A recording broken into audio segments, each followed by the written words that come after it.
It's not the same as before, right? So he's saying that ways of accessing consumers have multiplied. Multiplied means increased, right? Multiplication, right? And the old one-size-fits-all approach. So this is something that you're going to see, I think, pretty often. One-size-fits-all.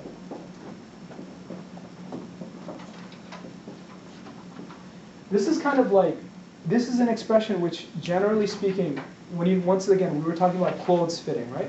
This is like saying that one coat that's measured for Toru is going to fit everybody. But that's not the case, right? Because Toru, maybe his shoulders are bigger than mine. So if I try to wear his coat, it's going to be like loose, you know?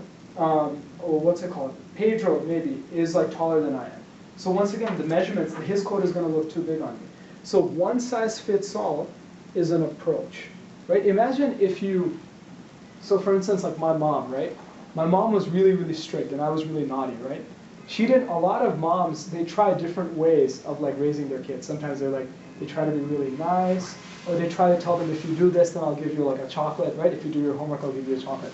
She had a one-size-fits-all philosophy, which was, if I didn't do what she told me to, bam, bam, bam, she just hit me, right?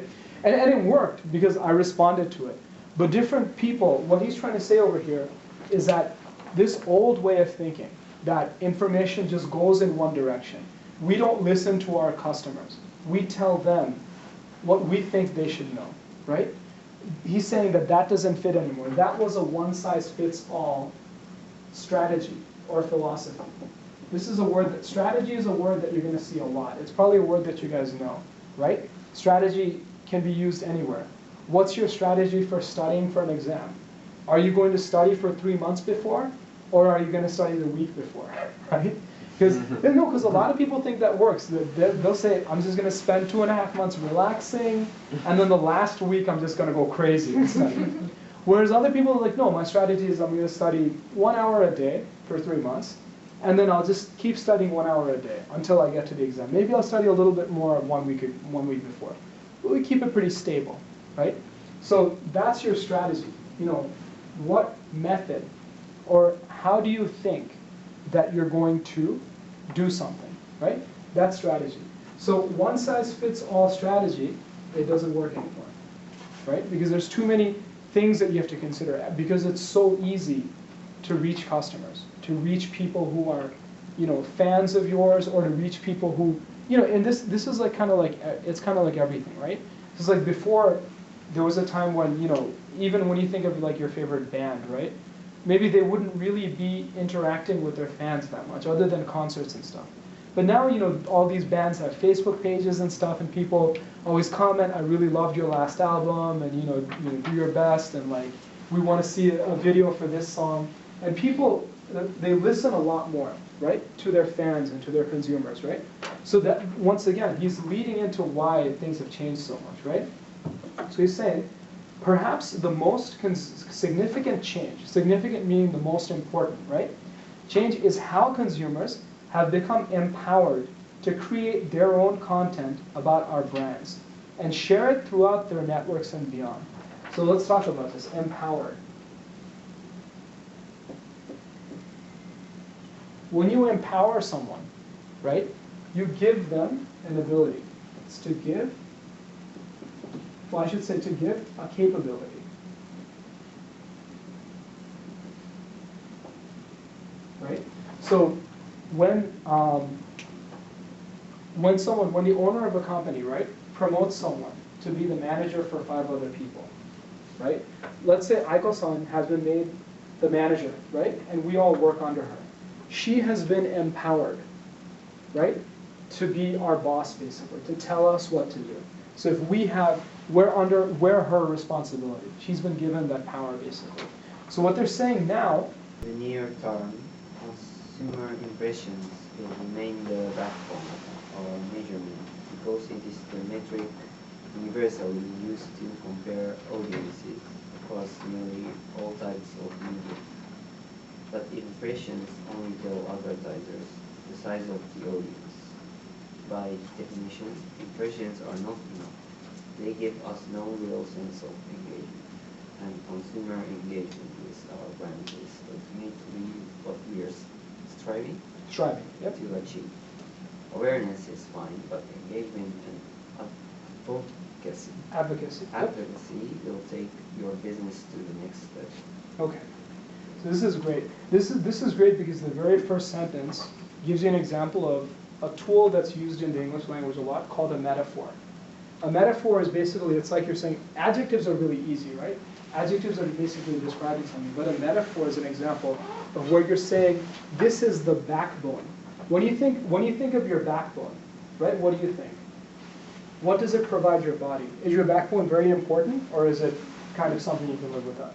It's super important, right? Because if you break your back, you could be paralyzed for the rest of your life, right? Your backbone is like the foundation of your body, right? Because if what's inside your backbone gets damaged, then you might never be able to walk again, right, or move again, right? So the backbone, it's kind of like saying, the backbone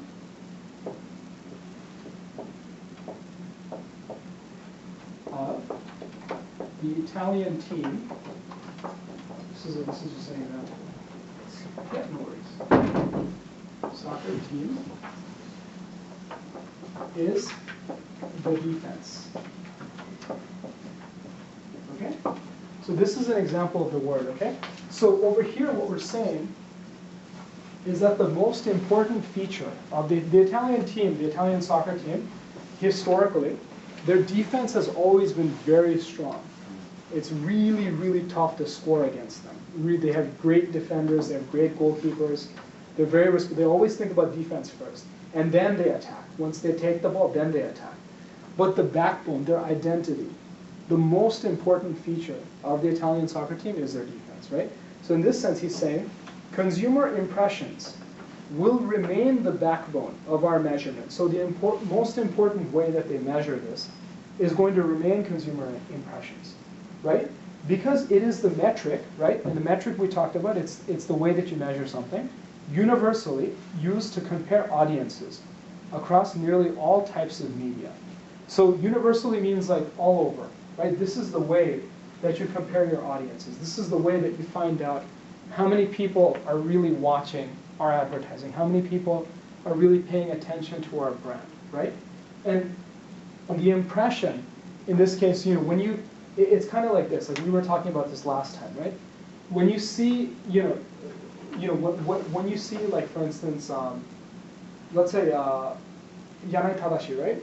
Yanai Tadashi is very, very charismatic, right? When he speaks, he's the CEO of fast retailer or Uniqlo. You guys know Uniqlo, like the clothing store, right? Like, or you guys are familiar with Uniqlo, at least the clothing brand, right? Like, yeah. So he's very, very charismatic, right? He's sort of like he's really fun to watch, right? When he's on stage, he's very energetic and stuff. And the impression that you get when you see him is that I feel like if I worked for him, I'd be very inspired. I feel like I'd have a very good spirit about working at his company because he's someone who's really, really energetic and he has a lot of passion, right? That is the impression that you have. So what he's saying is consumer impression basically what it means is that when a person thinks of Coca-Cola, when a consumer thinks of Coca-Cola, what are they thinking? What impression does Coca-Cola have on their minds, right? A lot of people might be like, oh, well, I don't really drink Coca-Cola. I think it's bad for me. They're a big corporation. I don't really feel like I want to support them. But to other people, they might be like, I love Coke. I have a friend who drinks Coke like every single day. She's been doing it for like the last 20 years, I swear to God, ever since we were little kids. And it's funny, but she just can't live without it. She loves Coca-Cola. It's like a lot of people are just like, okay, well, if you have a lot of friends visiting you, people always make mixed drinks with alcohol. One of the most common drinks is rum and Coca-Cola, right? That's just something that people love to drink. Coca-Cola is something that if you're having your friends over for dinner, you'll get Coke. You'll have wine and stuff, but a lot of times you'll be like, okay, I'll get some Coke, I'll get some Sprite. These are just drinks people have. So the impression is basically, what do people think when they're thinking about my brand, when they're seeing my brand, when they're hearing about my brand? What do people think? That's what the word impression over here really is implying, right? But he's saying, but impressions only tell advertisers the size of the audience, right? You only get one thing out of it when you see the word, when you look at impression or when you're measuring impressions. It only tells you the size of the audience. By definition, impressions are not enough. They give us no real sense of engagement.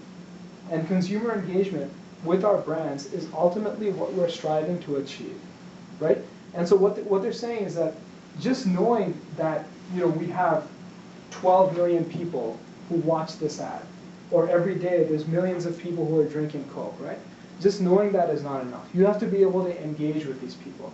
And what they mean, engaging is, once again, it's approaching people. You have to feel like when they think of themselves, they have to think, I'm a part of the Coca-Cola family, the Coca-Cola network. Like, I drink Coca-Cola, that makes me a part of the culture of Coca-Cola, basically. Because that's what keeps consumers coming back, right? When Coca-Cola comes out with a new product, right? Let's say next year they launch a new type of drink, right? Coke Double Zero. They have Coke Zero now. They say it's like 0 calories. Let's say they launch something called Coke Double Zero, right? Don't you think they're going to need people to, their biggest fans are going to be the first ones to wait in line, right? To try the new Coke. So the more people you have, the more people who feel like they're really a part of the community that you're building, right? They're the ones who are going to carry your business, right? If Coke's shares ever start to fall, if for some reason they have some kind of major scandal, right? Or for whatever reason, people, their sales start to fall, right? It's their biggest fans. It's the people who they feel like they're engaged with that are going to keep buying Coke and keep supporting Coke, basically. It's kind of like that, right? So I would say it's kind of like this, right? Imagine if you go to a Kara concert, okay? And imagine that you get a chance to, it's just like this. It is literally like this. Imagine that they give, out of 80,000 people who are in the stadium, right? They give 100 fans the chance to meet Kara, just to be able to go say hi to them and everything, right? Can you imagine the 100 people who are picked, right? That actually get to meet them and take pictures with them and stuff? They're going to become fans for the rest of their life, right? Because think about it, they're just not regular fans anymore. It's like anyone can go to a CD store, right? And buy a Kara CD, right? Or you can see them on TV, right? Anyone can be a fan that way, but to be able to meet them, for them to be like, oh, what's your name? And for them to even talk to you, right? And so you're gonna think I died and went to heaven, right? If you're like a real fan, I'm just saying, right? So in that sense, because they have that engagement with you, you feel like you're a fan of theirs for life. From now on, as long as Kara's singing, every concert that they have, you're gonna go to every concert. Every time they come to Tokyo, we're gonna go see them. We're gonna buy their CDs the day that it comes out, the new singles and everything, right? We're gonna keep supporting them. And this is basically what all companies, especially companies that make consumer products, something that you eat, something that you wear, something that you drink, this is something that they try to do. They want you to feel like you're a part of us. You're not just someone out there who spends money on us. You are a part of us. And that's really what consumer engagement is. That's what Joe is trying to tell us in this article, right? So he's saying we're striving to achieve. So striving basically means giving a great effort, right? Or you can really think of this as kind of trying. When you try to do something, it's like one thing, right? You're trying really hard to study for an exam, right? Let's say your university exams, the ones you have to give at the end of high school. So you're trying really hard, but striving means that you're sacrificing. You're not spending time with any of your friends. You're barely eating. You just spend all day studying. That's really, really trying for something. Striving means you're just pulling with everything that you have, right? So they're saying that for advertising, for our marketing, this is something that we're trying to achieve above everything else. This is the most important thing to us. Awareness is fine, but engagement, people feeling like they're a part of your community, and advocacy will take your business to the next level. Advocacy, basically, is the act of being an advocate. Right? So, an advocate, in British English, an advocate is the same as an attorney. An attorney, in one sense, speaks up for you, right? In a case, an attorney, a lawyer, speaks up on your behalf, says that no, he's innocent, and I'm going to prove why he's innocent. It's like this. When someone is an advocate for a brand, right, that means that they're a fan to the point where they will speak up for it, right? they're going to be like, if you're an advocate for Kara, if someone says something about Kara, be like, oh no, I don't think those girls can sing, or I think they're bad dancers or something, like criticizes them, you're going to stand up and you're going to say, no, that's not true. They work really hard, they're fantastic singers, they